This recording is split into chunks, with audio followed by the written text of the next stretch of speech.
Rrugët Prenjo Petoshati dhe Enveriaho në lagjën 24 maj të Vlorës prej vitesh nuk janë asfaltuar, duke kthyer jetën e banorëve në një përditshmëri të vështirë. Në ditët me shi, gropat mbushen me ujë dhe balta mbulon çdo hapësirë, duke e bërë të pamundur qarkullimin e automjeteve dhe kalimin e këmbësorëve.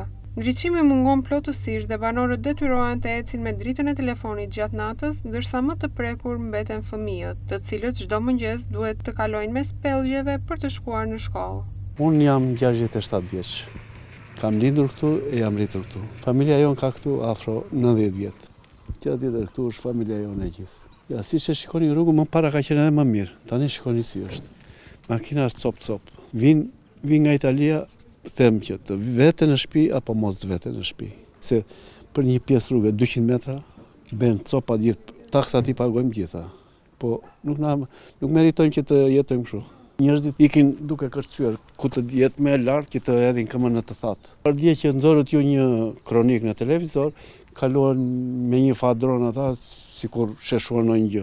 Ja, e njëjta gjë është prapë. Nuk e di se kjo është rruga më e vjetër e Vlorës. Këto rrugët te nga mbrapa nuk kanë ekzistuar. Këto janë me asfalt e me trotuar, edhe me drita.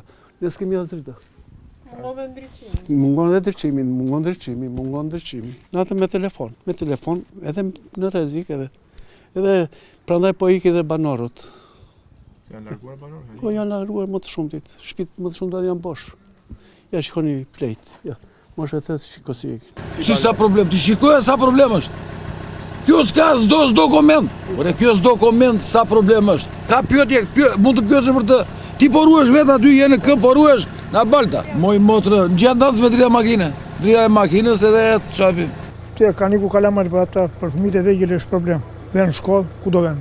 Tu bëhet ujë, rruga poshtë, edhe ne aty kur banojmë, ne njëjta gjë si kjo. Sa vite ka kjo gjë? Kjo? Kjo kur ka ardhur njerëz ka ndol shteti. Kalojmë mbushim me ujë, hidhemi ne që jemi të mëdhenj që ato, ose do ikim me gruva.